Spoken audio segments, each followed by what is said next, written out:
तो मैच चल रहा है इसलिए। तो सब टेस्ट मैच देख रहा होगा बैठ करके। टेस्ट मैच में क्या रखा है, वो तो 5 दिन तक चलते रहेगा। सर डे 1 सेशन 1 थोड़ा सा ठीक लगता है देखने में।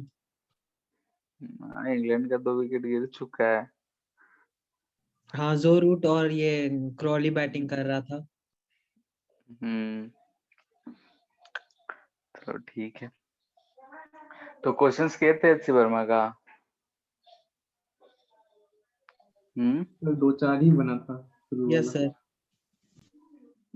सिर्फ शुरू का 2-4 ही बनाया हो। Yes sir. ठीक है, तो उसको कंप्लीट करो। लास्ट का जो 63 से 89 तक है वो सारा डॉपलर इफेक्ट पे है, तो उसमें बस डिसाइड करना है। हाँ, सर बीट्स का भी क्वेश्चन था ना इसमें? उसमें बीट्स का था क्या? बीट्स का बीच में होगा। हम शायद आंसर में देखे थे, कहीं लिखा हुआ था नो बीट इज प्रोड्यूस्ड। हाँ, तो एक आध में होगा कहीं बीट की जरूरत। ठीक है। ठीक है, तो आज इसको खत्म करते हैं, और तुम लोग भी क्वेश्चन सब खत्म करो।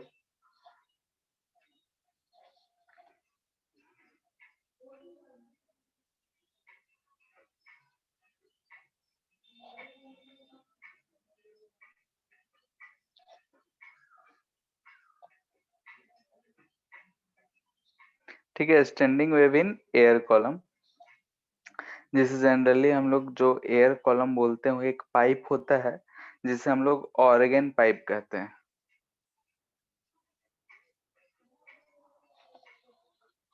ठीक है, यानी कि यहाँ पे जो भी होगा ऑर्गन पाइप से रिलेटेड हम लोग डिस्कस करेंगे। तो जैसा कि हम लोग जानते हैं, स्टैंडिंग वेव या स्टेशनरी वेव, हम लोग ये नाम पहले भी सुन चुके हैं स्ट्रिंग वाले केस में, और देखे थे कि इसको स्टैंडिंग क्यों कहते हैं। तो वैसे ही सिचुएशन हमारा लॉन्गिट्यूडनल वेव के साथ भी होता है, यानी कि साउंड के साथ। तो साउंड में भी अगर हम कोई भी एक पाइप ले रखे हैं, जैसे कि अगर हम मान लेते हैं कि एक पाइप, ठीक है, दोनों एंड पे क्लोज भी हो सकता है या ओपन भी। यहाँ पे रस्सी तो है नहीं कि बांधे, तो यहाँ पे लेट से कि हमने एक क्लोज्ड पाइप लिया है, क्लोज एट वन एंड, ये पाइप है हमारा वन एंड पे क्लोज्ड, या फिर ऐसा ओपन भी हो सकता है, जैसा कि हम लोग फ्लूइड ये सब देखते हैं तो उसमें ओपन होता है ऐसा। तो ये दोनों है। तो इसमें क्या होगा कि अगर हम मान लेते हैं कि यहाँ पे कैसे भी इसमें एयर भरा हुआ है, और यहाँ पे हम एक ट्यूनिंग फॉर्क को में फ्रीक्वेंसी जनरेट करके यहाँ पे हम लाए, ठीक है। तो अगर यहाँ पे ये ट्यूनिंग फॉर्क वाइब्रेट कर रहा हो, तो इसमें यानी कि इस कॉलम में जो हमको पाइप का कॉलम दिख रहा है, इसमें लॉन्गिट्यूडनल वेव प्रोड्यूस होगा। ठीक है, लॉन्गिट्यूडनल वेव होगा, जैसे कि अगर हम यहाँ पे डिस्टरबेंस प्रोड्यूस किए हैं तो लेट से किधर की तरफ वेव गया होगा। ठीक है, वो वेव जो है यहाँ तक गया और इस पॉइंट पे टकराया होगा यहाँ पे, और यहाँ से रिफ्लेक्ट होके फिर से इधर की तरफ आया होगा। इसे हम या तो डिस्प्लेसमेंट वेव की टर्म में लिख सकते हैं या फिर प्रेशर वेव की फॉर्म में। तो दोनों के फॉर्म में हम लोग देखेंगे कैसे रिप्रेजेंट करेंगे।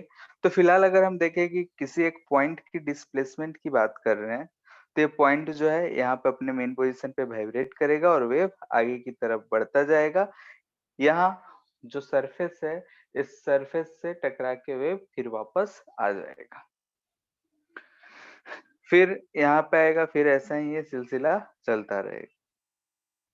इस केस में भी वैसा ही होगा। यहाँ पे क्या होगा कि अगर हम इस जगह पे कंटिन्यूअसली वेव प्रोड्यूस कर रहे हैं तो ये वेव इधर की तरफ जाएगा।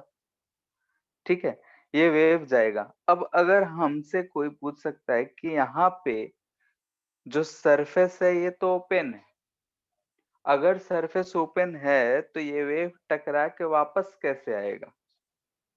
ठीक है, ये मन में डाउट हो सकता है कि ये तो सरफेस, यहाँ पे सरफेस ओपन है, जो पाइप है वो सरफेस ओपन है, यहाँ तो क्लोज था, हम मान लिए कि चलो कोलाइड किया, रिफ्लेक्ट होके आ गया, लेकिन यहाँ पे कैसे हम मान ले, तो यहाँ पे क्या होता है कि जैसे लेट से कि हम यहाँ पे एक एग्जांपल ले रहे हैं कि ये हमारा कंप्रेशन है, ठीक है, ये इस रीजन का कंप्रेशन है जो कि आगे की तरफ बढ़ रहा है। लेट से कि कंप्रेशन, ठीक है, जो एयर है वहां पे कंप्रेस्ड है, आगे की तरफ बढ़ रहा है, ठीक है, मॉलिक्यूल्स को डिस्टर्ब करते हुए। तो यहाँ पे हमें दिख रहा है कि ये बाउंड बाई साइड वॉल्स है, ठीक है, यानी कि इधर भी एयर है, बाहर भी एयर है, एटमॉस्फेरिक प्रेशर यहाँ भी होगा, इधर भी होगा, एयर तो उसी में रखे थे, हाँ, जहाँ पे कंप्रेशन है वहां पे प्रेशर बढ़ गया होगा। तो यहाँ पे हम देख रहे हैं कि अंदर भी एयर बाहर भी एयर, तो यहाँ पे रिफ्लेक्ट कैसे होगा उसी चीज पे हम चर्चा कर रहे हैं। तो हमें क्या दिखेगा कि ये जो अंदर है पाइप के कंप्रेशन, ये बाउंड है दोनों साइड, यानी कि चारों साइड से वाल से बाउंड है, एक्सपेंड नहीं कर सकता है। लेकिन जब वो यहाँ पे आएगा, तो यहाँ पे जैसे आया हो, तो यहाँ पे वो फ्री टू एक्सपेंड है, यानी कि यहाँ पे कंप्रेशन जो है ये फ्री टू एक्सपेंड है,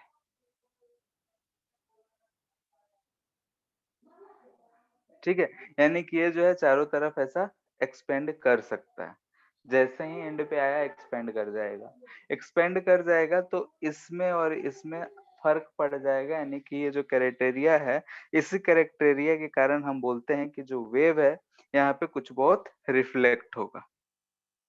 इस कैरेक्टर के चेंज होना ही हमारे लिए सफिशियंट है कि कुछ वेव्स जो होंगे वो रिफ्लेक्ट किए होंगे।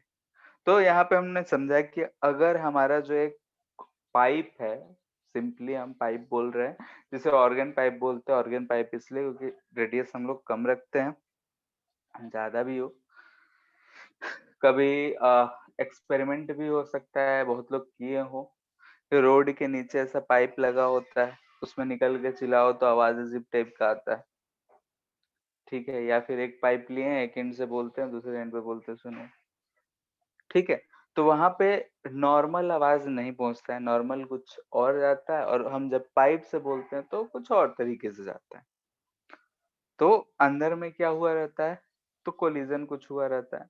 अगर हम कंटिन्यूअसली प्रोड्यूस कर रहे हैं तो हम बोल रहे हैं कि अंदर में एक वेव जो है स्टैंडिंग वेव क्रिएट हो जा रहा है, ठीक है, यानी कि अगर हम यहाँ पे वेव प्रोड्यूस कर रहे हैं, तो वेव अगर हम प्रोड्यूस कर रहे हैं तो दोनों केसेस में हमें दिख रहा है कि ये जो है यहाँ से रिफ्लेक्टेड वेव जो है ये क्रिएट हो रहा है, और ये कंटिन्यूअसली चलता रहेगा तो हमें एक स्टैंडिंग वेव देगा,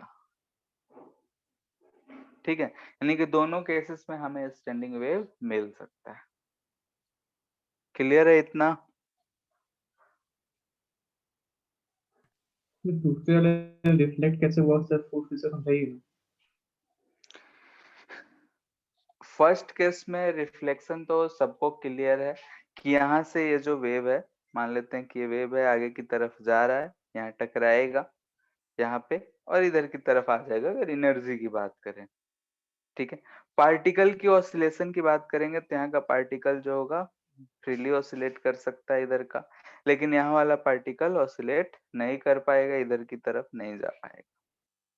खैर, अगर हम इस केस में आते हैं जो ओपन है बोथ, यानी कि ये क्या है, ओपन एट बोथ एंड्स, ठीक है, दोनों एंड्स इसके ओपन है। तो अगर हम यहाँ से साउंड प्रोड्यूस करते हैं किसी भी माध्यम से, यहाँ पे हमने ट्यूनिंग फोर्क बना रखा है, तो उससे हम साउंड प्रोड्यूस कर रहे हैं।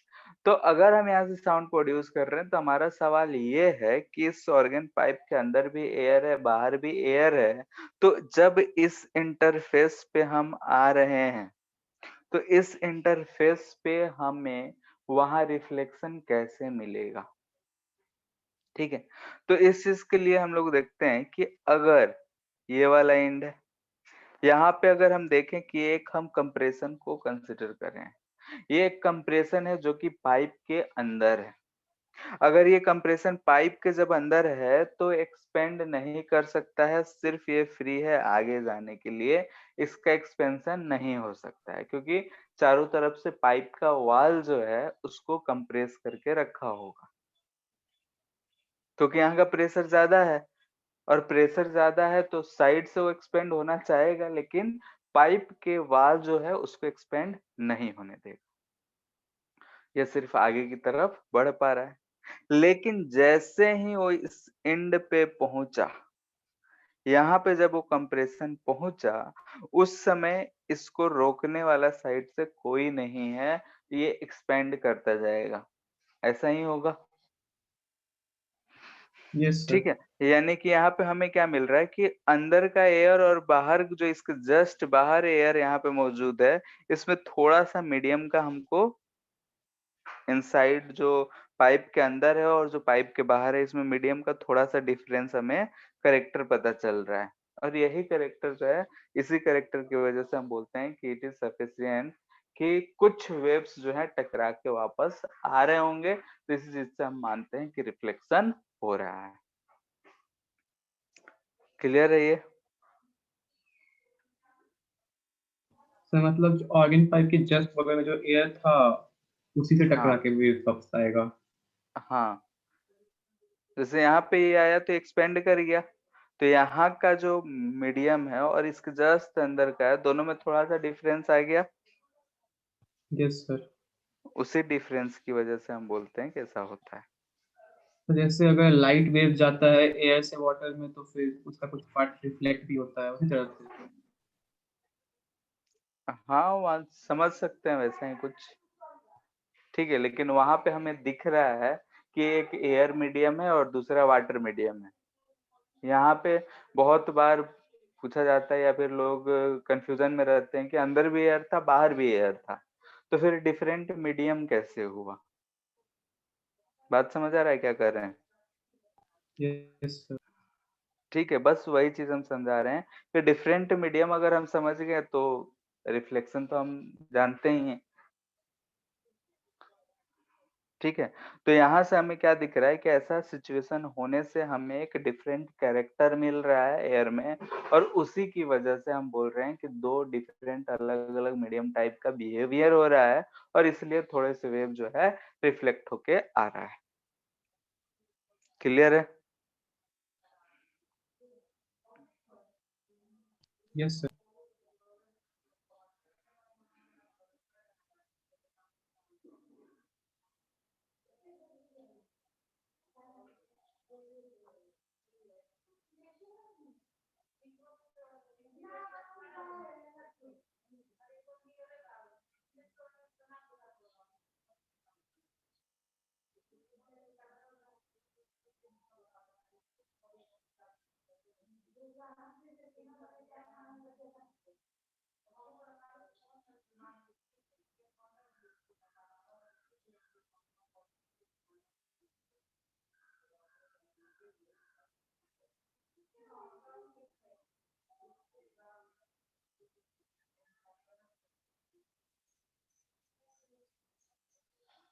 ठीक है, इसी वजह से जो एक्सपेंशन है फ्री टू एक्सपेंस है, इस वजह से ओपन जो हमारा पाइप है वो भी हमें एक रिफ्लेक्शन दे करके देगा। किस केस में? साउंड वेव यानी कि लॉन्गिट्यूडनल वेव के केस में। ठीक है, क्लियर है इतना? किसी को कोई भी किसी भी बात में दिक्कत है तो पूछ सकता है। सो उस मीडियम का कौन सा कैरेक्टर चेंज हो गया? यहाँ पे जो एयर है अंदर और जो बाहर में एयर है, दोनों में डिफरेंस पता चल रहा है। अंदर में जो एयर था वो बाउंड था, बाहर गया वो फ्री टू एक्सपेंड एटमॉस्फेयर में। ठीक है, गैस एक ऐसा जूम करो, गैस एक चेंबर में बंद है और एक गैस फ्री है, दोनों में थोड़ा बहुत तो डिफरेंस होगा। सो प्रेशर का? प्रेशर तो एटीएम एटमॉस्फेरिक प्रेशर ही था, लेकिन जब ये कंप्रेशन पहुंचा तो कंप्रेशन का प्रेशर तो ज्यादा रहा होगा, यस सर। और जब वो पाइप के अंदर है तो चारों ओर से बाउंडेड है, वो एक्सपेंड कर सकता है। बोलो। नो सर, तो वहाँ पाइप पे है, हाँ सर तो जो बाहर जब निकला तो वहाँ पे कंप्रेशन प्रेशर कम हो गया अगर वो मूव करे एयर है, ठीक है, एयर है, यहाँ पे बहुत ज्यादा एयर मान लेते हैं कि एक पानी ही है, ठीक है, पानी है लेट से, यहाँ पे इसका प्रेशर बहुत ज्यादा है, इधर भी पाइप को फाड़ सकते हैं, इधर से हम बंद करके रखे होंगे तो हम इधर जाने के लिए इसको छोड़ दिया तो सिर्फ इधर जाएगा, इधर तो एक्सपेंड करेगा क्या? नो नहीं सर करेगा। लेकिन जब इस पाइप के अंतिम छोर पे पहुंचेगा पानी ये या फिर गैस, तो ऐसा निकलता है, निकलता यस है, यानी कि एक्सपेंड करेगा। हम यहाँ पे वाटर लिए हैं तो ऐसा हम दिखा रहे हैं, लेकिन अगर वो गैस होगा तो पूरा तुरंत से बहुत ज्यादा उसको स्पेस वॉल्यूम मिल जा रहा है, ठीक है, प्रेशर इसका एटमॉस्फेरिक प्रेशर से ज्यादा है ही, तो यहाँ पे जाते हैं वो बहुत ज्यादा एक्सपेंड कर जाएगा, ठीक है। तो यस यहाँ के एयर जो अंदर एयर था और बाहर जो एयर था, दोनों में थोड़ा बहुत हमको डिफरेंस दिख रहा होगा, और वही डिफरेंस हम बोल रहे हैं कि अलग अलग मीडियम को रिप्रेजेंट कर रहा है, ठीक है, यानी कि हमको एक इंटरफेस की तरह ट्रीट कर रहे हैं हम इसे। दोनों, अंदर भी एयर है बाहर भी एयर है, लेकिन अंदर वाला जो एयर है वो बाउंडेड है और बाहर वाला फ्री है, इसलिए हम बोल रहे हैं कि दोनों के बीच में एक इंटरफेस क्रिएट हो रहा है, और हम लोग वहां पे रिफ्लेक्शन को मान रहे हैं कि हो रहा है। क्लियर है? यस ठीक है, यानी कि हम टॉपिक सिर्फ इतना समझाने के लिए कहे हैं कि अगर मान लेते हैं कि ये वाटर है, ऊपर एयर है, ठीक है, इधर से कोई भी वेव आ रहा है, लाइट वेव हो या साउंड वेव हो, तो यहाँ पे हमें एक इंटरफेस मिल रहा है एयर और वाटर का, तो हम यहाँ पे समझ सकते हैं कि इधर कुछ रिफ्लेक्ट हुआ होगा, कुछ रिफ्लेक्ट हुआ होगा, ट्रांसमिट हुआ होगा। तो वैसे ही यहाँ पे भी ये एयर और एयर में दोनों में डिफरेंस आ रहा है, यानी कि हमें एक इंटरफेस मिल रहा है, एक बाउंड्री मिल रहा है, और उस बाउंड्री की वजह से हम बोल रहे हैं कि कुछ वेव जो है ट्रांसमिट भी हुआ होगा और कुछ वेव जो है रिफ्लेक्ट भी हुआ होगा। क्लियर है? सर थोड़ा ऊपर कीजिए ना यस सर हो गया, हो गया, यस ठीक। सर तो हाँ, फिर दूसरे केस में तो फिर एम्पलीट्यूड चेंज होते रहेगा वेव का। जैसे कि डिपेंड करता है कि वेव कैसा है, लेंथ क्या है, वैसे उस चीज पे डिपेंड करता है कि हमारा रेडियस क्या है, उस चीज पे डिपेंड करता है कि एम्पलीट्यूड चेंज होगा कि सेम रहेगा, क्या होगा, ठीक है। तो इसके बारे में हम लोग को ज्यादा डिटेल में नहीं जाना है कि इधर का डेंसिटी क्या होगा, इधर का डेंसिटी क्या होगा। जब डेंसिटी से हम लोग रिलेट करते हैं तब वहां पे हम बोल पाते हैं कि क्या कहते हैं, डेंसर है कि रेयरर है, ऐसा मीडियम, तो इसीलिए हम डेंसिटी का वर्ड नहीं यूज कर रहे हैं, ठीक है। बाकी अगर हम बोल रहे हैं कि यहाँ से गया है सेम मीडियम में आया है यहाँ पे, तो हम एम्पलीट्यूड सेम ही मान रहे हैं, ठीक है, जैसा कि स्ट्रिंग के केस में हम लोग माने थे कि टकरा के अगर आ रहा है सेम मीडियम में आया है तो हमारा जो एम्पलीट्यूड होगा वो सेम होगा।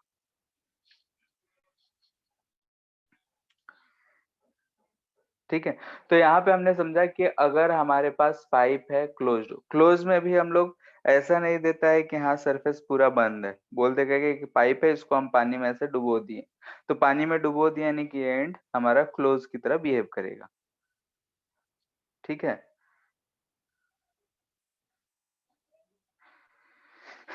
अब इसी चीज को हम लोग एक एक करके डिस्कस करेंगे कि हमारा जो स्टैंडिंग वेव है वो एक तरफ से अगर क्लोज है तो क्या होगा, अगर ओपन है तो क्या होगा। तो हम उससे पहले एक चीज डिस्कस कर लें कि हमारा जो स्टैंडिंग वेव है, स्टैंडिंग वेव का कुछ इक्वेशन आता था, तो यहाँ पे प्रेशर वेव की टर्म में लिखते हैं तो 2 डेल्टा पी एम साइन के एक्स कॉस ओमेगा टी, ऐसा ही फॉर्मेट में आता था हमारा, जिसे हम बोलते थे कि ये जो है इसका एम्पलीट्यूड रिप्रेजेंट कर रहा है, ठीक है। यानी कि अगर ये हम प्रेशर वेव लिखे हैं तो साउंड में हम लोग को जनरली इक्वेशन सॉल्व करने नहीं मिलता है, बहुत कम, ना के बराबर क्वेश्चन में ही साउंड के इक्वेशंस मिलेंगे, जनरली स्ट्रिंग वाले मिलते हैं। लेकिन बात दोनों को सॉल्व करने के लिए हम लोग को मेहनत एक ही करना होता है। तो जैसे कि अगर हम ये चीज देख रहे हैं कि ये हमारा एम्पलीट्यूड है, साइन है, ऐसा है, कोई भी फंक्शन आ रहा है, यहाँ पे हो सकता है कॉस भी आ जाए, साइन आया है यहाँ पे, हो सकता है साइन साइन रहे, साइन कॉस रहे, कॉस साइन रहे, कुछ भी रहे, ठीक है, डिपेंडिंग ऑन जो इक्वेशन दे रखा होगा उससे हमको ये मिलेगा। तो यहाँ पे हम मान लेते हैं कि अगर ऐसा इक्वेशन है तो ये हमारा एम्पलीट्यूड है, एम्पलीट्यूड मैक्सिमम मिनिमम हमसे पूछा जा सकता है, यहाँ बताओ मैक्सिमम क्या होगा, मिनिमम क्या होगा। तो इसके लिए अगर हमसे मैक्सिमम कहा जाए तो मैक्सिमम में हम क्या रखेंगे कि साइन के एक्स की वैल्यू जो रखेंगे प्लस या माइनस 1 रखेंगे, जनरली प्लस रखते हैं, ठीक है, कि हाँ भाई इतना आना चाहिए, क्योंकि मैग्नीट्यूड की बात कर रहे हैं तो प्लस माइनस 1 रखेंगे। मिनिमम की बात करते हैं तो साइन एक्स 0 पुट कर देते हैं कि एम्पलीट्यूड अगर हम बात कर रहे हैं ओवरऑल एम्पलीट्यूड तो 0 होगा, यहाँ से एक्स की वैल्यू फाइंड कर लेते हैं। तो ये सारा कहानी हम लोग पहले कर चुके हैं, तो यहाँ पे हम उसको डिस्कस नहीं कर रहे हैं, डायरेक्ट हम आते हैं एनालिटिकल सॉल्यूशन पे।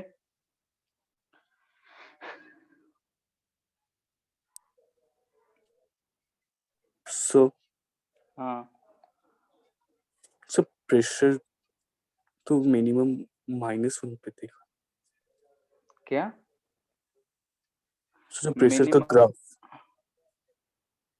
सो 0 पे नॉर्मल, तो वहां पे हम क्या बोले थे मैग्नीट्यूड की ना, जो क्वेश्चन हम लोग लास्ट क्लास किए थे, यहाँ पे अगर हम प्रेशर का कर्व ऐसे बनाए थे कुछ भी, तो ये मैक्सिमा रिप्रेजेंट कर रहे थे मिनिमा, ये सो ठीक है। इसके एम्पलीट्यूड की बात करें तो दोनों क्या रहेगा, सेम ही, ठीक है, माइनस में रहे या प्लस में रहे, मैग्नीट्यूड क्या होगा, सेम है।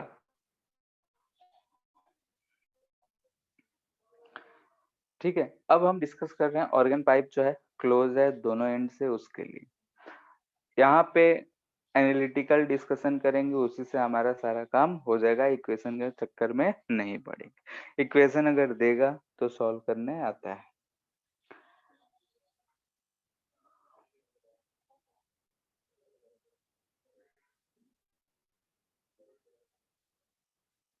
ऐसा हमारे पास मान लेते हैं कि ट्यूब है जो कि एक साइड से क्लोज्ड है, ठीक है, अच्छा क्लोज्ड एट वन एंड होगा, बोथ एंड हो जाएगा तो कैसे काम चलेगा, क्लोज्ड एट वन एंड, एक एंड से अगर क्लोज्ड है, हम इसमें वेव प्रोड्यूस कर रहे हैं, तो यहाँ पे हम फर्स्ट कर रहे हैं डिस्प्लेसमेंट,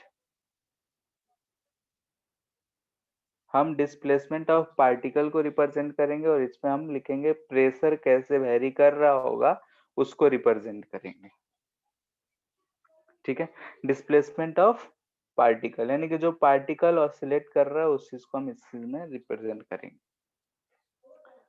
अब यहाँ ध्यान से देख के हमको बताओ कि अगर साउंड वेव इस पे कहीं भी ट्रेवल कर रहा है, यहाँ पे जो पार्टिकल होगा, ठीक है, यानी कि इस जो ओपन एंड पे जो पार्टिकल होगा वो क्या कितना मूव कर रहा होगा,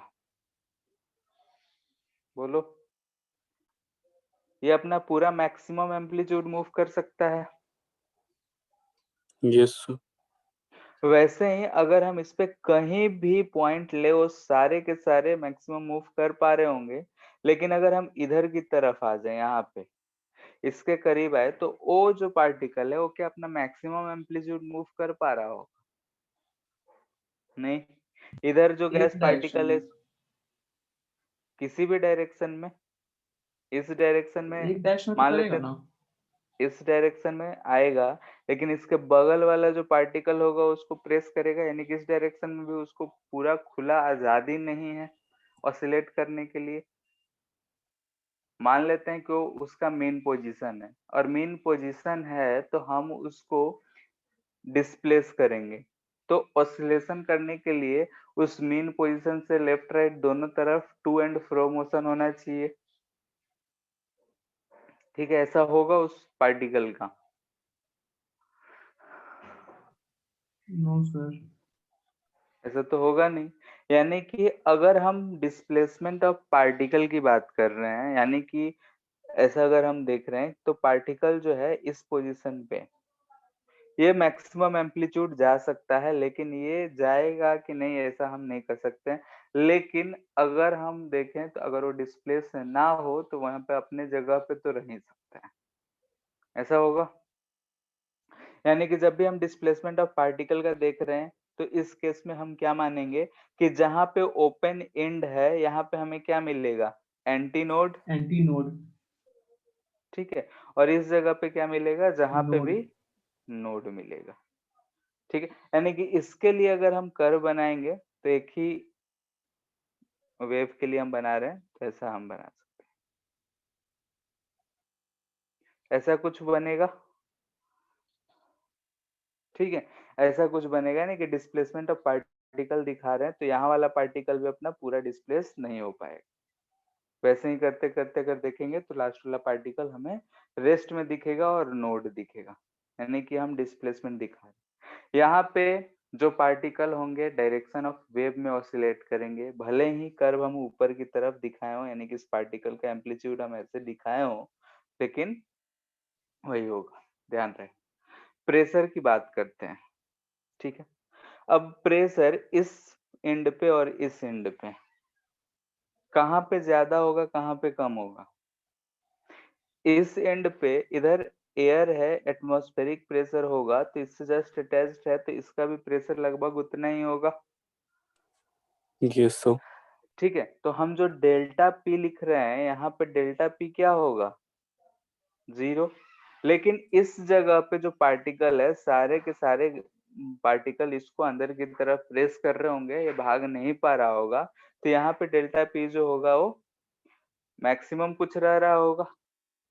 तो प्रेशर के केस में हमें क्या दिख रहा है? बोलो। सर यहाँ पे एंटी नोड है, यहाँ बाहर पे नोड है, नोड है और यहाँ पे anti node. Anti node. Anti node. ठीक है, यानी कि अगर हम प्रेशर कर्व बनाएंगे तो ये चीज ध्यान में रखना है कि यहाँ पे हमें मिलेगा एंटी नोड और इधर बाहर वाले पे नोड। यानी कि हमें ये कर्व ऐसा अगर बना रहे हैं तो ये क्या रिप्रेजेंट कर रहा है कि इस जगह पे प्रेशर मैक्सिमम है और इस जगह पे प्रेशर मिनिमम है। डिस्प्लेसमेंट ऑफ पार्टिकल कर्व हम बना रहे हैं तो ये हमें क्या रिप्रेजेंट कर रहा है कि ओपन एंड पे डिस्प्लेसमेंट मैक्सिमम हो सकता है, क्लोज एंड पे डिस्प्लेसमेंट मिनिमम होगा। क्लियर है? यानी कि अगर हमें डिस्प्लेसमेंट कर्व या फिर प्रेशर कर्व वेरिएशन दिखा रहे हैं हम ऑर्गन पाइप में, तो ये चीज हम रिप्रेजेंट करेंगे कि जहां पे ओपन एंड होगा, ओपन एंड पे हमें यहाँ पे एंटी नोड मिलेगा। कब? जब वो डिस्प्लेसमेंट कर्व होगा। ठीक है, इस चीज का ध्यान रखना है। और प्रेशर कर्व होगा तो इसका उल्टा होगा, यानी कि फ्री एंड पे नोड मिलेगा, वहां प्रेशर कम होगा, जहां पे क्लोज एंड है वहां प्रेशर ज्यादा होगा, यानी कि हमें वहां पे एंटी नोड मिलेगा। क्लियर है? दोनों एंड अगर ओपन होता तो दोनों एंड पे प्रेशर हमें क्या मिलता? नोड। तो उसे हम बाद में डिस्कस करेंगे।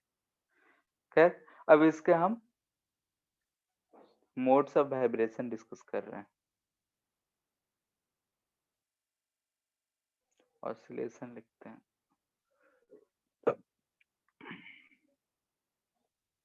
Modes of oscillation.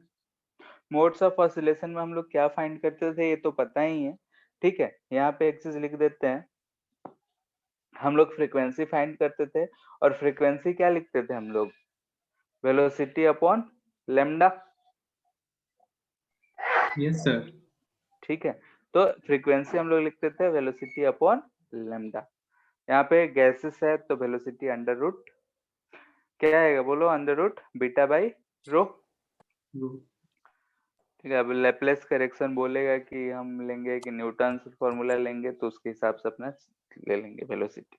खैर, हम लिख रहे हैं F equal to v by lambda होता है। तो यहाँ पे डिफरेंट मोड्स ऑफ ऑसिलेशन हम लोग डिस्कस करने जा रहे हैं। तो 2-3 बनाते हैं फिगर।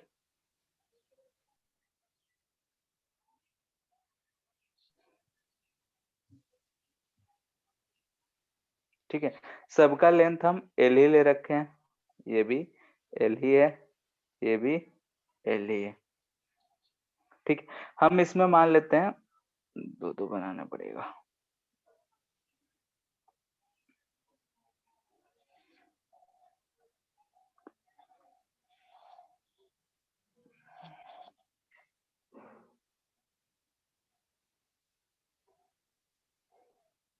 ठीक है, ऐसे करते हैं, ये डिस्प्लेसमेंट के लिए है, ये जो है प्रेशर के लिए है। ठीक है, फिर राइट एक साथ बनाने में ज्यादा अच्छा है। तो साउंड वेव से ज्यादा मेहनत है, क्या? फिगर बनाने साउंड में वेव से ज्यादा ज्यादा मेहनत मेहनत करना पड़ता है, क्यों? फिर दो कर्व बनाना पड़ता है। हाँ, ठीक है, ये डिस्प्लेसमेंट के लिए है, ये प्रेशर के लिए है। ठीक है, ये भी लेंथ एल ही है।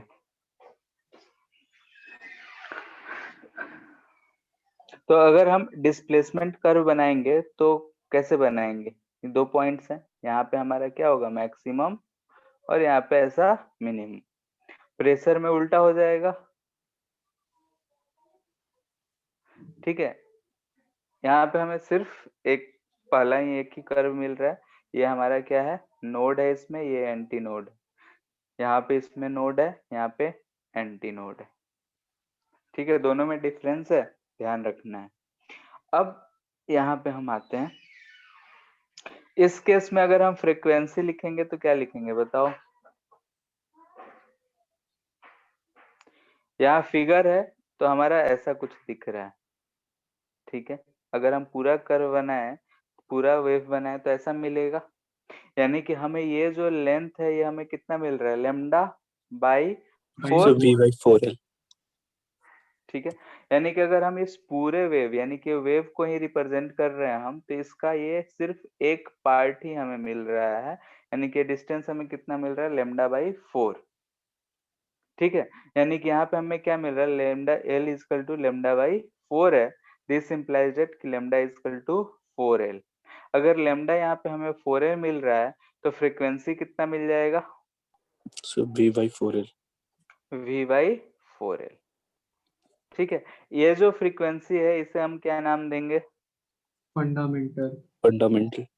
First harmonic. फंडामेंटल या फिर फर्स्ट हार्मोनिक। ठीक है, ये जो फ्रीक्वेंसी मिल रहा है इसे हम क्या बोलेंगे, फंडामेंटल या फिर फर्स्ट हार्मोनिक। वैसे ही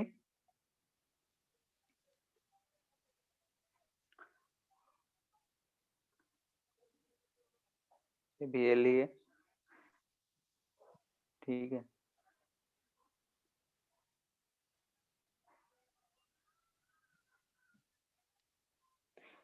ये यहाँ पे ये डिस्प्लेसमेंट है, डिस्प्लेसमेंट यानी कि यहाँ पे मैक्सिमम ही होगा। तो अगर हम देखें तो ऐसा भी हमारा वेव हो सकता है, हो सकता है। यहाँ पे हमें क्या मिलेगा, एंटी नोड, फिर नोड, फिर यहाँ पे भी नोड, यहाँ पे देखे तो एंटी नोड, ऐसा हमको दिख रहा है। अगर हम प्रेशर कर्व बनाए तो प्रेशर कर्व हमको कुछ ऐसा मिलेगा।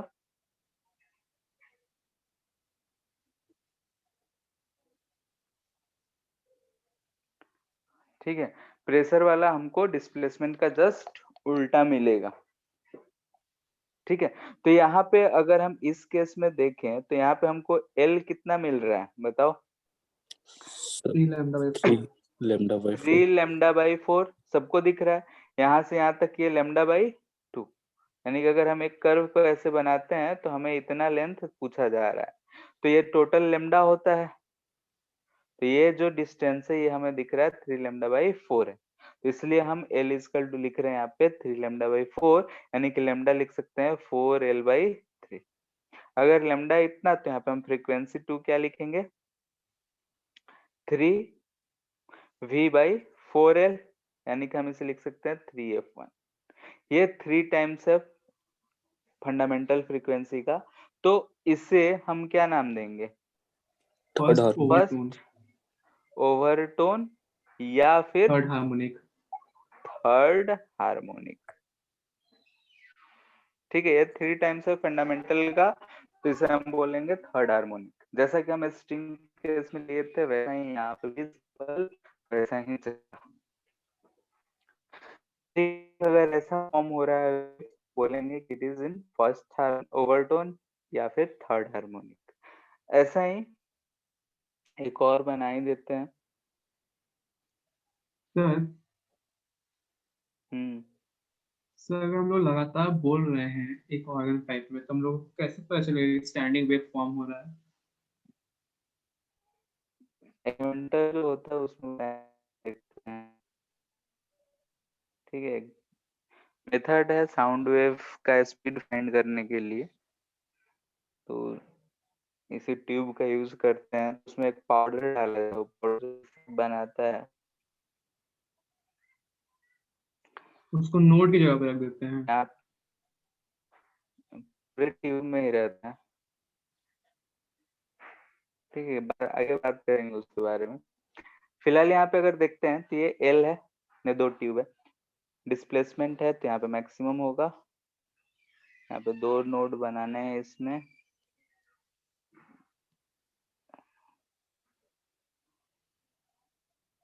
ठीक है, ऐसा हो सकता है।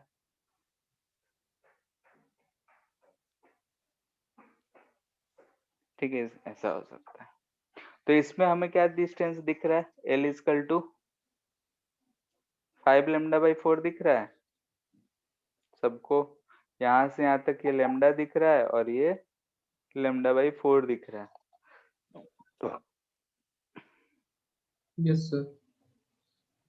तो इस केस में फ्रीक्वेंसी लिखेंगे तो क्या लिखेंगे So 5v/4l। 5v/4. 5v/4l, यानी कि ये हमें 5f1 दिख रहा है, तो इसका नाम क्या होगा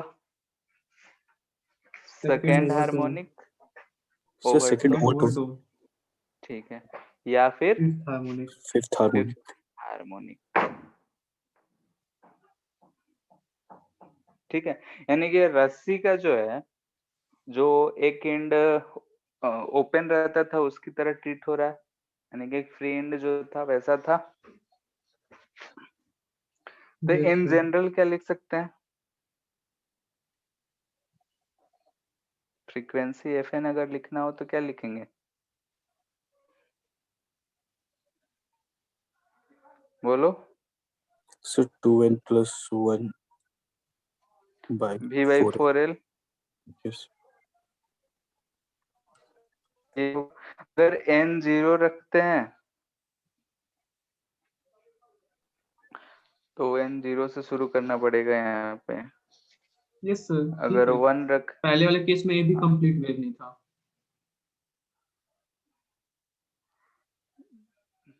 ठीक है, मतलब एफ कंप्लीट एन लूप नहीं था नंबर ऑफ एक भी। फ्रीक्वेंसी से।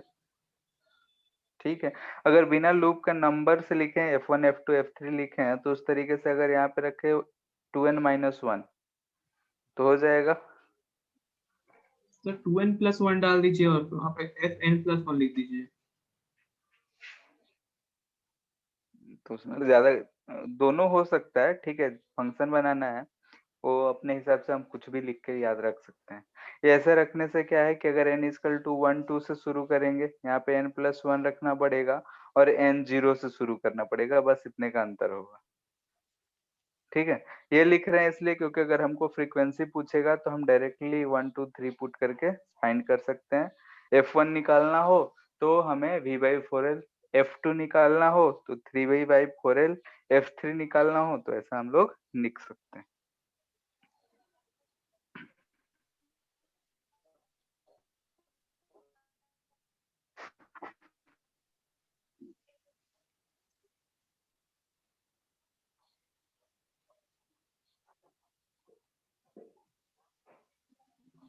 ठीक है, ये जो है ओपन है बोथ एंड्स, तो हमारा जो होगा ऑर्गन पाइप ऐसा कुछ होगा। ये हम डिस्प्लेसमेंट के लिए लिख रहे हैं और ये जो है प्रेशर के लिए लिख रहे हैं। ठीक है, बताओ इसमें कैसा कर्व बनाएंगे। पहला डिस्प्लेसमेंट है, एंड पॉइंट पे हमें क्या मिलेगा, एंटीनोड। एंटीनोड। मैक्सिमम। दोनों एंड पे मैक्सिमम मिलेगा, यानी कि ऐसा कुछ जाएगा, ऐसा ही कुछ होगा, यानी कि दोनों एंड पे हमें मैक्सिमम एंटीनोड मिलेगा, बीच में नोड ऐसा कुछ मिल रहा है। इस केस में बनाएंगे तो यहाँ पे और यहाँ पे हमें नोड मिलेगा। तो दोनों जगह नोड बनाने के लिए वेव का यही फॉर्मेट हो सकता है। दोनों केस में हम देख रहे हैं तो ये हमें लेमडा बाई 2 ही लेंथ है, ये भी अगर देखें तो लेमडा बाई 2 को ही रिप्रेजेंट कर रहा है। दिस इंप्लाइज दैट कि L equal to lambda by 2, तो यहाँ से हम बोल सकते हैं लेमडा जो होगा ये 2L होगा। तो फ्रीक्वेंसी अगर हमको लिखना हो तो हमें V बाई 2L दिख रहा है, इसका नाम क्या होगा, so first harmonic, fundamental, fundamental या फिर फर्स्ट फर्स्ट हार्मोनिक। हार्मोनिक। ठीक है,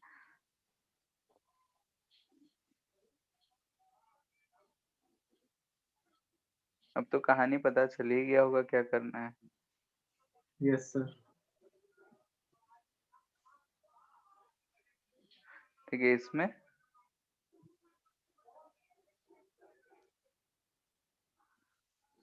ऐसा कुछ होगा, यहाँ पे दिख रहा है कि यह, तो यहाँ पे L इजकल टू क्या दिख रहा है, 2 लैम्डा।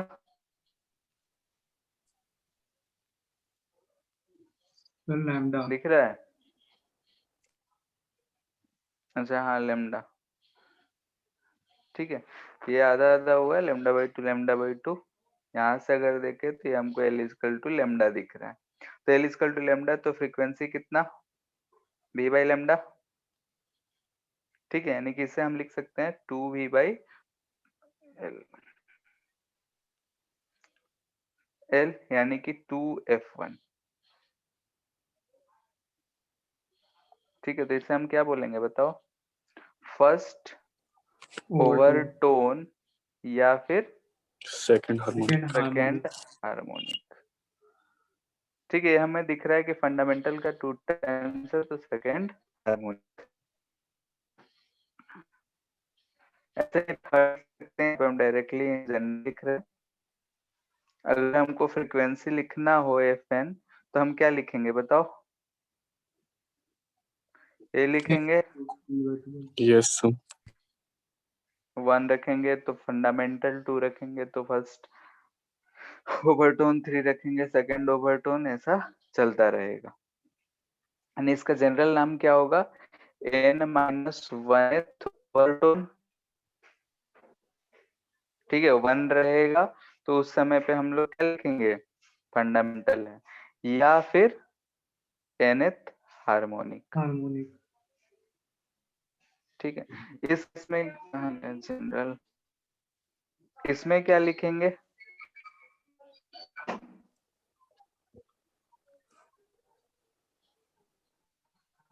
सो 2n-1 बोलो। हार्मोनिक, सर n-1th ठीक है, ओवरटोन।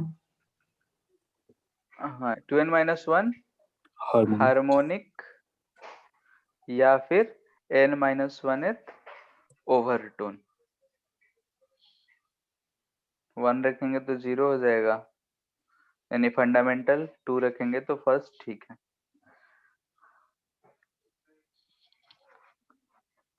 इतना बात में किसी को दिक्कत है तो पूछो। यहाँ पे हम कभी भी क्वेश्चन आए, ऐसे क्वेश्चंस कभी भी पूछ दे, तो कुछ भी इधर उधर करने से सबसे अच्छा है कि फोटो बनाओ। ठीक है, कौन सा हार्मोनिक बोल रहा है उतना बना के एक प्रोसेस लिखने में ज्यादा टाइम नहीं लगता है। अगर इस पे जाओगे तो डायरेक्टली हो जाएगा, और डायरेक्टली रट्टा मारने में अगर माहिर हो तो फॉर्मूला रट्टा मार के 10 क्वेश्चन करके ऐसा कर लो कि एप्लीकेशंस आ जाए। क्लियर है इतना? Yes sir. इसमें एक चीज और है, एंड करेक्शन।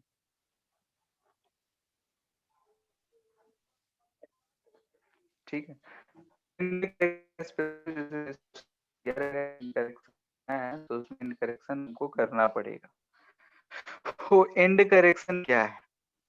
जैसे कि मान मेरे पास पाइप, ठीक है, इधर से अगर कोई भी वेव्स जो है इधर की तरफ साउंड वेव जा रहा है, तो जा रहा है तो हम जो माने हुआ सर आवाज कट रहा। हेलो, आ रहा है अब? Yes sir. तो रवि भी थोड़ा सा Direction कर फिर से देगा। बताइए ना शुरू से। हाँ ठीक है, शुरू से ही बता रहे हैं। यहाँ पे अगर हम देखें तो ये हमारे एयर है, जो सर भी आवाज कट ही साउंड रहा है। हेलो,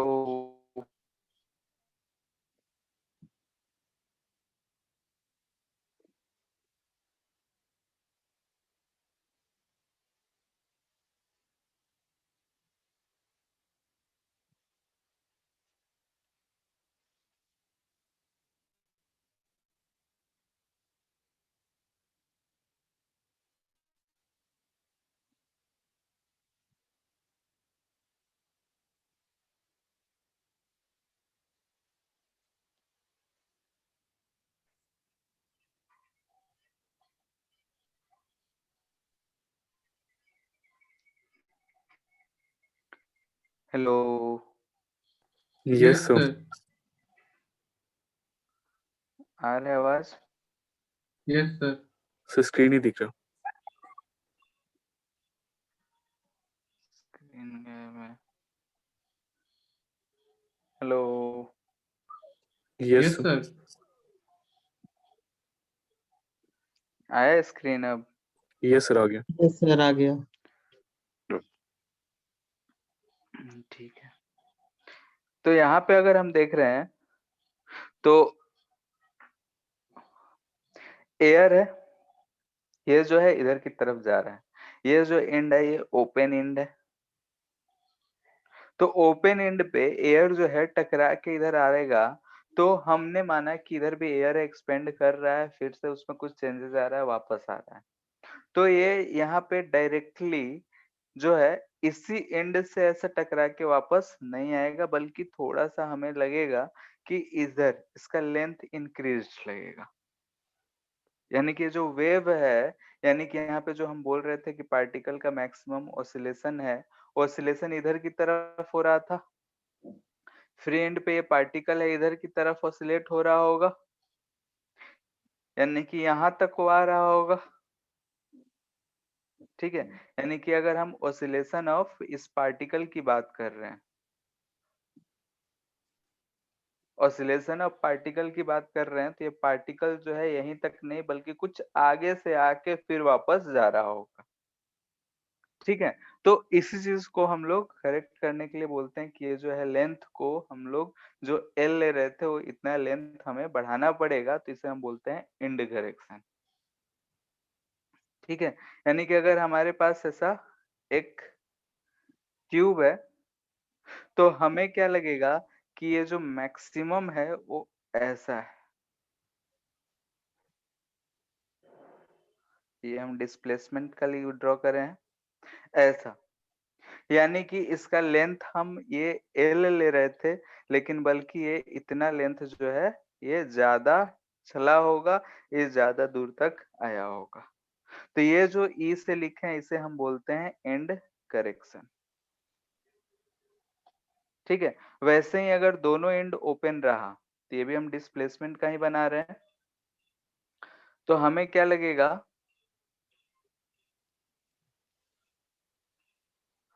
ऐसा कुछ वेव जो है इस ट्यूब लेंथ से थोड़ा सा आगे की तरफ ट्रेवल करा होगा।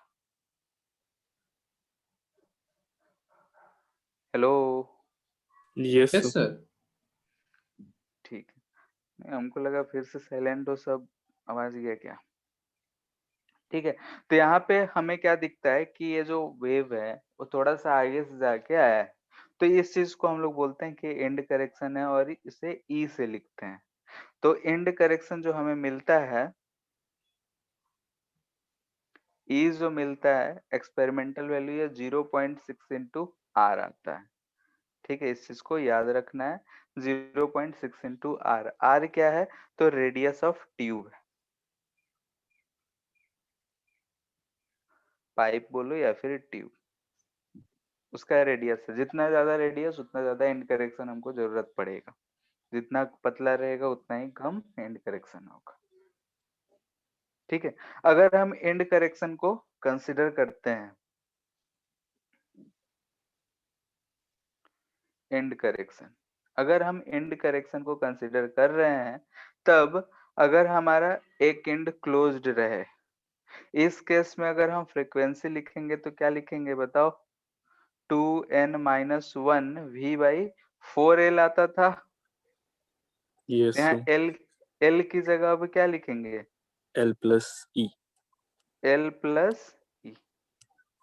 ठीक है, दोनों ई सर एल थोड़ा है। सा ऊपर कीजिए ना, 1 मिनट।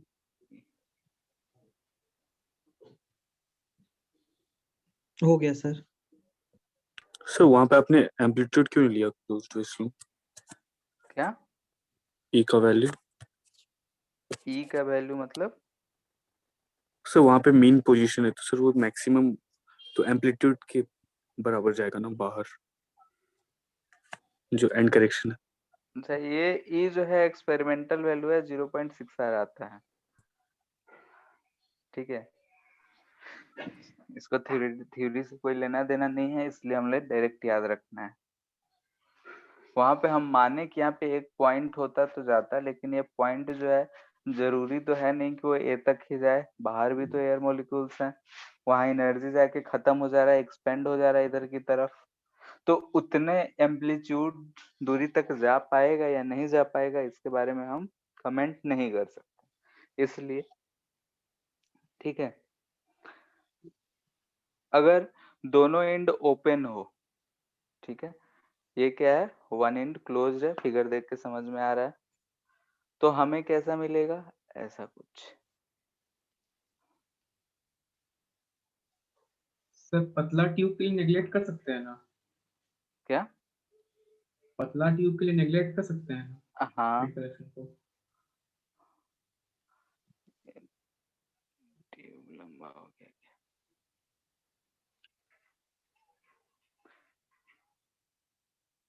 ठीक है, तो ये हो जाएगा एल, इधर हो जाएगा ये ई, और इधर हो जाएगा ये ई। तो इस केस में अगर हम फ्रीक्वेंसी लिखेंगे तो क्या लिखेंगे? NV/2 L plus 2E। तो ठीक है, तो ये चीज ध्यान रखना है। ई का वैल्यू कैसे निकालेंगे? तो 0.6 आर।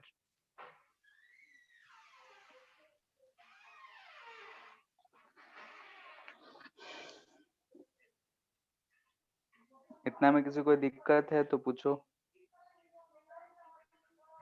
No sir. ठीक है, मेथड्स बोलो या फिर एक्सपेरिमेंट बोलो। ठीक है, एक्सपेरिमेंट टू फाइंड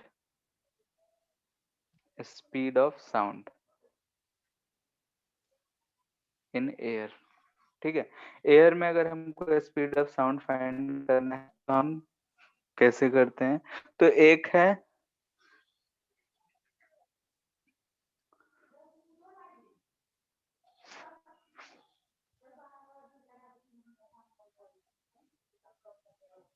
ठीक है कौन ट्यूब,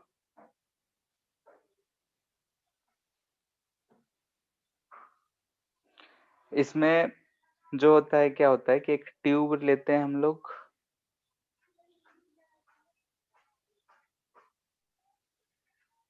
ठीक है, मान लेते हैं कि ऐसा एक ट्यूब है, ट्यूब के दोनों एंड पे ऐसा रबड़ का लगा होता है जिससे साउंड हम प्रोड्यूस कर सके।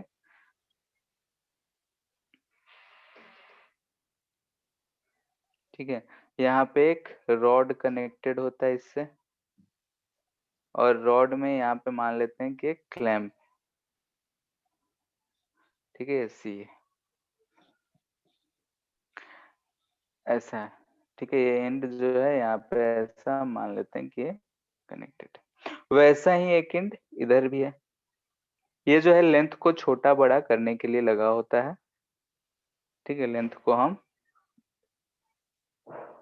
छोटा बड़ा कर सके। ठीक है, ये ट्यूब है, इसके अंदर जो है यहाँ पे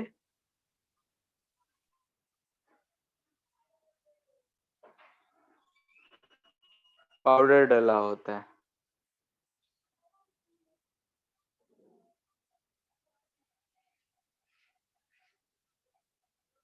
लाइकोपोडियम पाउडर। ठीक है, लाइकोपोडियम पाउडर बहुत ही थिन होता है, बहुत ही लाइट होता है, यहाँ तक कि बोला जाता है कि एयर मॉलिक्यूल्स भी इसे डिस्प्लेस कर सकते हैं, तो इसलिए हम लोग इसको यूज करते हैं। ठीक है, लाइकोपोडियम पाउडर। लाइकोपोडियम पाउडर है, यहाँ से ऐसा इस ट्यूब को हम लोग बोलते हैं कौनस ट्यूब। अब इस ट्यूब में हम लोग क्या करते हैं कि हमारा और हम लॉन्गिट्यूडनल कैसे बनाते हैं ये हमें सर पता आवाज किए कट थे, रहा है। पढ़े। Hello, Yes, sir. ये सर अब आया। ठीक है, क्लैंप एट लेट से सेंटर पे है। ठीक है, रॉड के सेंटर पे क्लैंप है। अगर हम इस पे स्लोली स्ट्राइक करेंगे, ठीक है, इस पे अगर हम स्लोली स्ट्राइक करेंगे तो क्या होगा कि हमें एक ऐसा वेव मिलेगा, मिलेगा। रॉड है, रॉड पे वेव ऐसा मिलेगा हमें। Yes, sir. ठीक है, रॉड वाले केस में हम लोग देखे थे, तो वी गेट अ वेव। ठीक है, हम मान लेते हैं कि ये फंडामेंटल ही है। Sir, perpendicularly try क्या करना है हुआ? या फिर लॉन्गिट्यूडनल वेव के लिए हमें कैसा करना पड़ेगा? Parallel to parallel rod to strike करना पड़ेगा। ठीक है, हम इसे मान लेते हैं कि फंडामेंटल है, बाकी क्वेश्चन बनाने के लिए कुछ भी दिया जा सकता है। तो अगर ये फंडामेंटल है और इसका लेंथ लेट से कि ये एल है, तो हम इस फ्रीक्वेंसी को कितना लिखेंगे बोलो? v बाई लेमडा लिखेंगे। यहाँ पे अगर हम ध्यान से देखें तो हमको एल कितना दिख रहा है?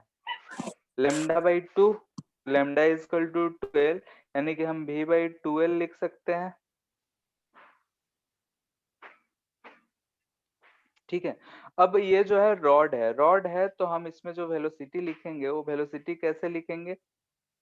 Under root gamma by Young's rho. Modulus by. rho. ठीक है, ठीक है, यहाँ पे यंग्स मॉडुलस है,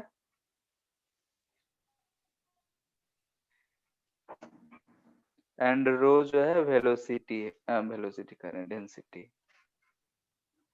ठीक है, और v is equal to under root gamma rho होता है, y लिखा रहता है। अब क्या होगा उस चीज पे चर्चा करते हैं। अब जैसे ही हम इस रॉड को स्ट्राइक करेंगे, यहाँ पे एक वाइब्रेटर जैसे ये जो लगा हुआ है रबड़ का है, वो वाइब्रेट होगा, तो इसके अंदर में साउंड वेव प्रोड्यूस होगा। उसमें एयर भरा हुआ है, यानी कि जो भी गैस में एयर वेलोसिटी ऑफ साउंड निकलना हो, गैस भरा हुआ है, तो हम मानते हैं कि एयर भरा हुआ है।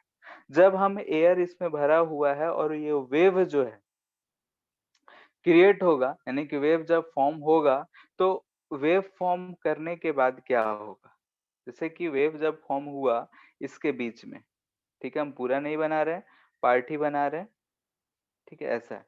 इसमें वेव जब फॉर्म कर रहा है तो लेट से कि ये हमारा स्टैंडिंग वेव कुछ ऐसा फॉर्म कर गया। ठीक है, यही, ठीक है, ऐसा फॉर्म कर गया।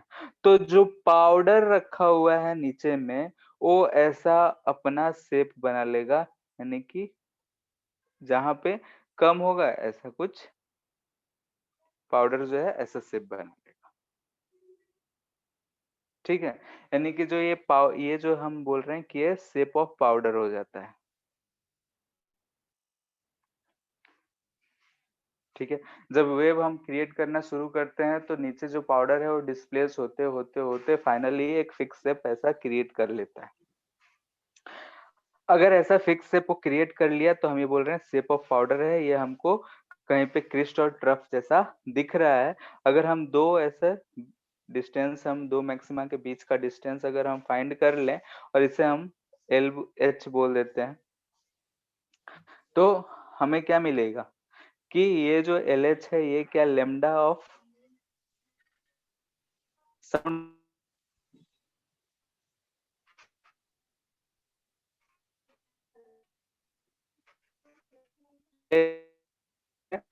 Distance between two maxima. तो हमें साउंड का वेवलेंथ मिल जाएगा इसके थ्रू। हम साउंड का जो वेव है अंदर कैसा बिहेव कर रहा है हमें तो कुछ दिखेगा नहीं, तो हम इस पाउडर का क्या करेंगे, रखते हैं और पाउडर जो है डिस्प्ले से फिक्स कर लेते हैं, तो फिक्स आवाज कट रहा है। आवाज कट रहा है।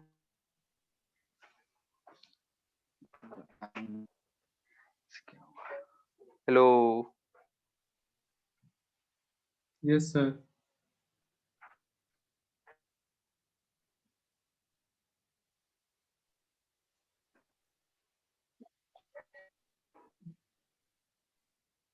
जब बाहर फर्स्ट हार्मोनिक था तो फिर अंदर सेकंड हार्मोनिक कैसे बन गया? क्या सर बाहर जब फर्स्ट हार्मोनिक था तो फिर अंदर सेकंड हार्मोनिक कैसे बन गया? बाहर तो रॉड पे था, अंदर तो sound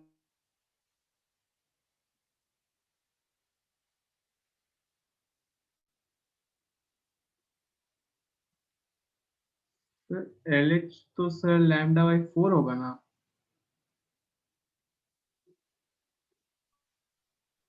hello hello, yes sir. Screen आया क्या? No sir. No sir.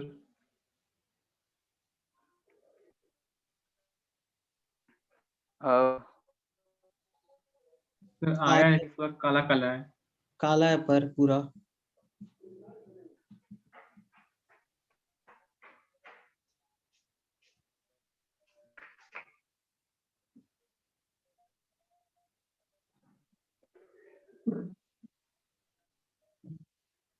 Hello आया? Yes sir. ठीक है, हेलो। सो कट गया अरे था यस सर। आवाज। हाँ ठीक है, जैसे कि बाहर जो रॉड है उसका फ्रीक्वेंसी और अंदर जो है उसका फ्रीक्वेंसी दोनों सेम ही होगा, लेकिन वेवलेंथ अलग अलग है, तो फ्रीक्वेंसी का दोनों का लास्ट में जो भी, जैसे कि अगर वेवलेंथ अलग अलग है फ्रीक्वेंसी सेम है तो क्या बोल सकते हैं, टाइम पीरियड अलग अलग होगा। नहीं, यस फ्रीक्वेंसी सर। तो सेम है, वेवलेंथ अलग अलग है और फ्रीक्वेंसी सेम है, तो तो कैसे वेलोसिटी। करोगे? वेलोसिटी अलग अलग होगा। Yes sir. ठीक है, तो वेवलेंथ का दोनों का शेप सेम रहे, यानी कि जो हम कर्व बनाए दोनों सेम रहे, ऐसा जरूरी है? बोलो। अंदर स्टैंडिंग वेव बनेगा सर, ये जरूरी है? हम कंटिन्यूअसली प्रोड्यूस कर रहे हैं और इधर से एंड ये क्लोज है, तो यहाँ से जो साउंड गया है आ रहा है बार बार अंदर ही रह रहा है, तो वहां पे क्या बनेगा? एक बार थोड़े किए हैं हम, कंटिन्यूअस वहां पे हैमरिंग कर तो हम रहे हैं। लोग लेंथ को वैसे ही फिक्स कर देंगे कि स्टैंडिंग वेव ही बने। हाँ ठीक है, ये जो है तो फिर मूवेबल लैम्डा बाई 4 पिस्टन होगा ना? कौन सा? एलएच। एलएच देखते हैं, ऐसा 2 हिप बन रहा है, तो ये डिस्टेंस कितना होगा? नोड से बीच का डिस्टेंस है ना? ये हम एल एच दिख रहे हैं, ये जो हमारा हिप नीचे बना हुआ है उसका, यानी कि वही नोड के बीच कहीं दूरी हो गया। तो सर तो ऊपर का डायग्राम पे उसका लैम्डा बाई 4 आ रहा है, नीचे के अनुसार लैम्डा तो बाई लेमडा 4 आ बाई रहा है। लेमडा ही होगा ना, वो तो दो लूप है। कौन सा ऊपर के डायग्राम बोल रहे हो? ये जब हम देखोगे यहाँ पे तो जो हिप ब्लू वाला फॉर्म का बनाए हैं एक है। रेड वाला बनाए हैं? हाँ, तो रेड वाला जो है पाउडर है, तो पाउडर तो हमें ऐसा मिला है, ये wave form नहीं है। ठीक है, ये जो है हिप शेप ऑफ पाउडर है, यानी कि हिप ऑफ पाउडर हम बोल सकते हैं। ठीक है, हिप छोड़ो, शेप ऑफ पाउडर। पाउडर जो है ऐसे सरफेस पे रखा हुआ है, तो हमें ऐसा बना, फिर ऐसा बना, फिर ऐसा बना। इसे तुम ऐसा वेव से कंपेयर ना करो। ठीक है, ये हिप फॉर्म है।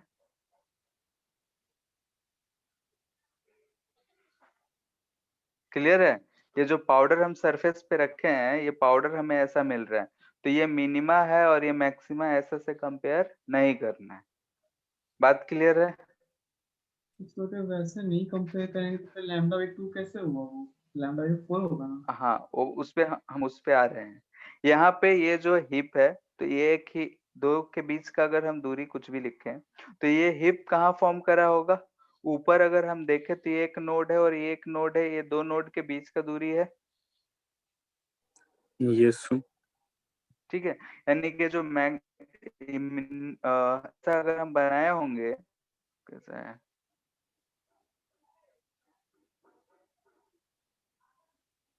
ऊपर वाले से नहीं देखो तुम लोग, यहाँ पे अगर देखो, यहाँ पे एक नोड है, यहाँ एक नोड है, तो दोनों नोड के बीच में जो हमारा लेंथ होगा वेवलेंथ के टर्म में वो कितना होगा? लैम्डा बाई 2 ही तो लैम्डा बाई होगा। 2।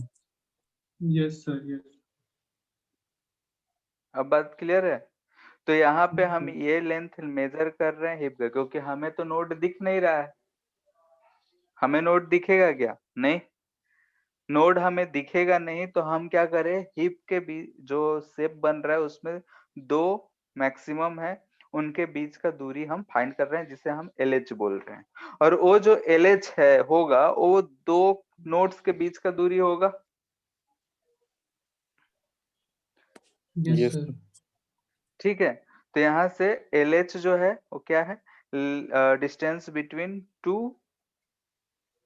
मैक्सिमम, दो मैक्सिमम हिप बोलते हैं।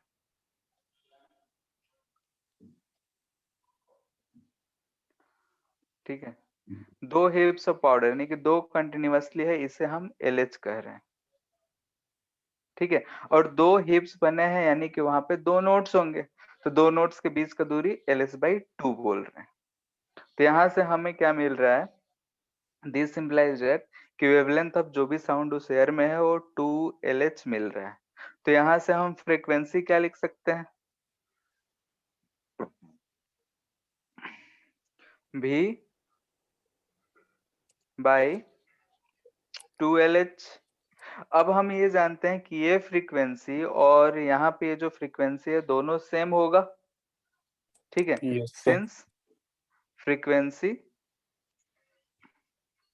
Of rod and sound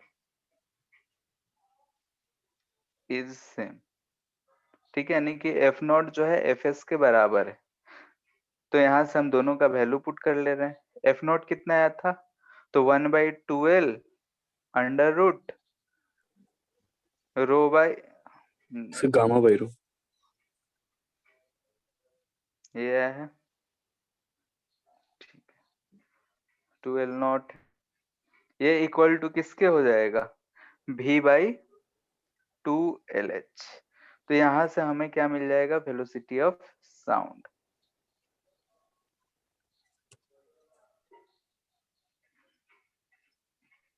LH by L0 under root gamma by rho.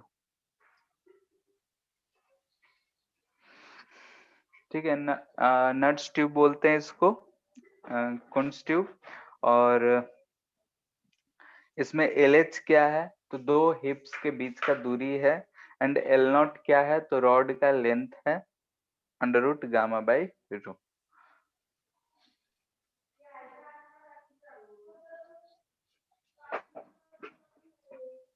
Sir आज का क्लियर है जेई किसी? मेंस का पेपर कैसा आया था? अभी तो नहीं देखे हैं, उस समय देख रहे थे कहीं पे आया है ना।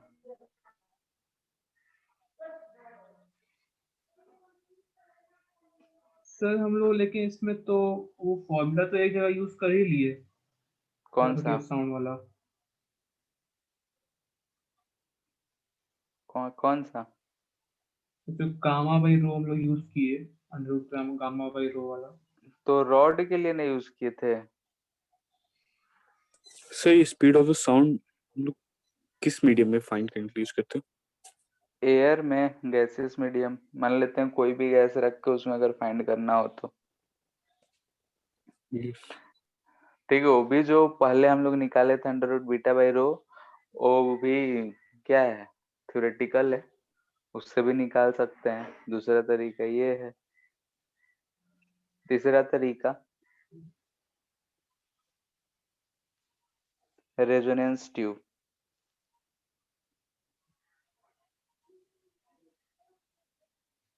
ठीक है, रेजोनेंस ट्यूब जो है ये भी हम लोग उसी चीज के लिए यूज करते हैं, यानी कि वेलोसिटी फाइंड करने के लिए यूज करते हैं। और ये जो है ऑर्गन पाइप का कंसेप्ट हम लोग यूज करते हैं। तो ट्यूब कैसा होता है?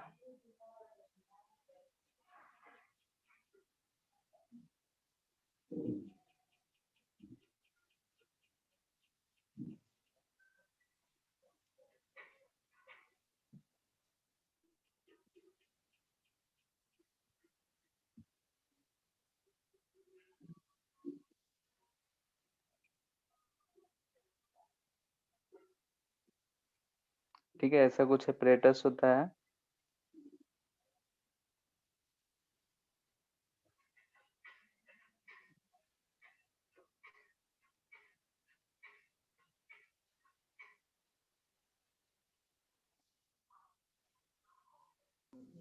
सर इसका नाम रेजोनेंस ट्यूब क्यों पड़ा?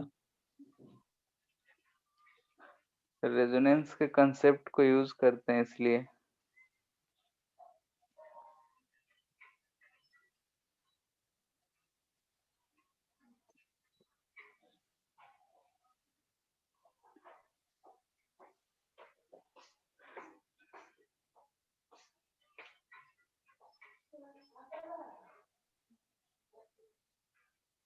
ठीक है, रेजोनेंस कोचिंग के कंसेप्ट को नहीं। ठीक है, दो वेव्स जब एक दूसरे से सेम फ्रीक्वेंसी पे रहते हैं, उस चीज का कंसेप्ट। ठीक है, ये ऐसा एक टेबल इलेक्ट्रॉनिक पे। इफेक्ट में तो लोग एक पढ़ते हैं केमिस्ट्री में रेजोनेंस। हाँ, तो वहां भी तो वही चीज रहता है। पे वेव्स कहाँ रहता है? वहां भी कुछ किस चीज में? केमिस्ट्री में जी होती है। वहां क्या होता है resonance? Delocalisation of pi electrons. उसके बारे में हमको ध्यान नहीं है। ठीक है, यहाँ पे ऐसा है, कुछ apparatus रहता है, इसे हम बोलते हैं रेजोनेंस ट्यूब।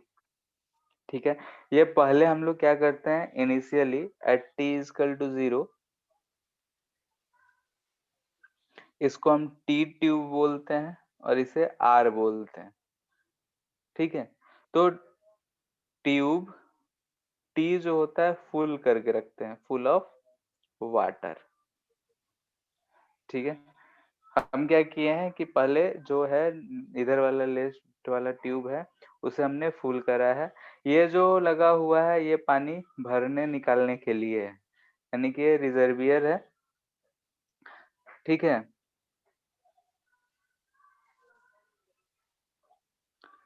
इसमें से हम लोग पानी निकालते हैं, यानी कि इसमें का पानी, यानी कि इसमें से अगर हम रिजर्वियर में पानी डाले निकालें तो हमारा टी जो ट्यूब है उसमें का वो पानी ऊपर नीचे होगा, क्योंकि इसका लेवल हाई है। तो इसमें अगर हम पानी पुट करेंगे यानी कि प्रेशर से डालेंगे तो इसमें का लेवल ऊपर जाएगा, निकालेंगे तो ये घटेगा, ऐसा कुछ है।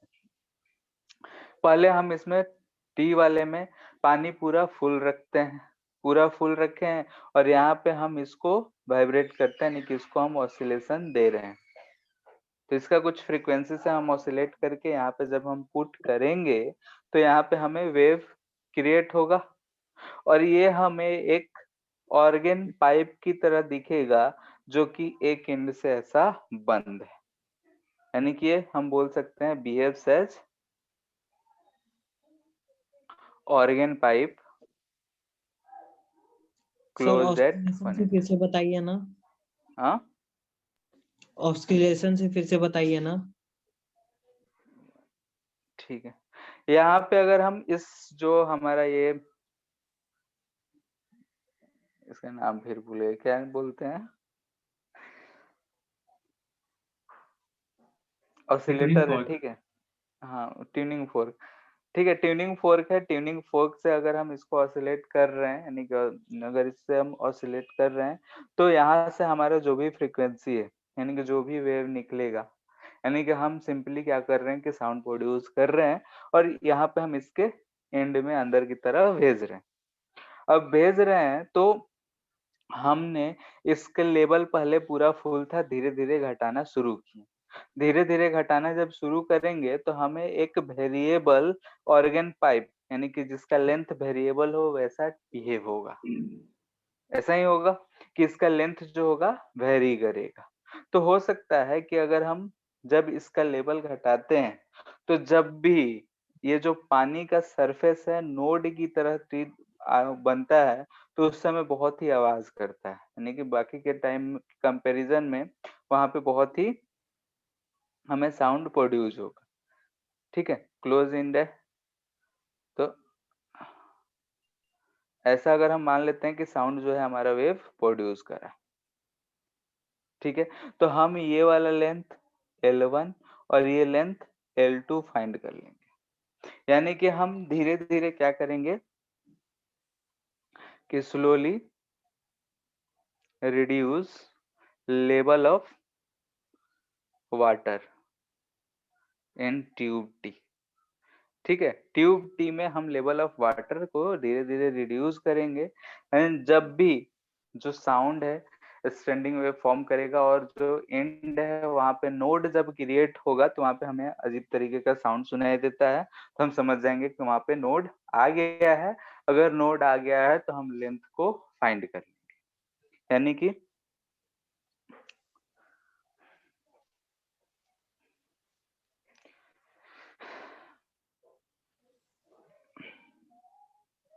Getting note consecutive note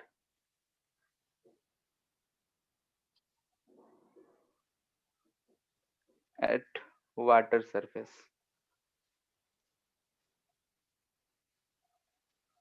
We measure both length.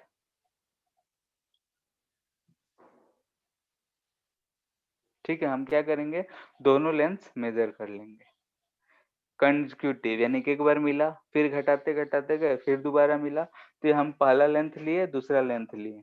यहाँ पे अगर हमको ऐसा फिगर दिख रहा है, तो यहाँ पे हमको L2 माइनस L1 क्या रिप्रेजेंट कर रहा है, बोलो। λ/2। From figure L2 minus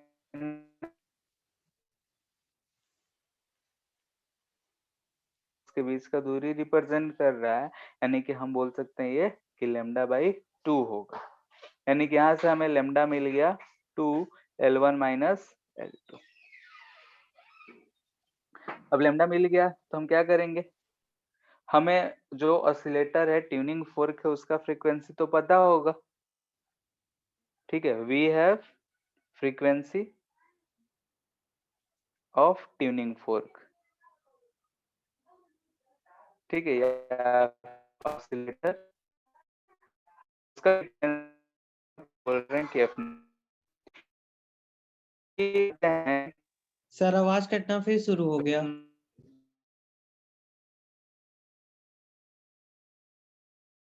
of आ रहा है अब। Yes sir.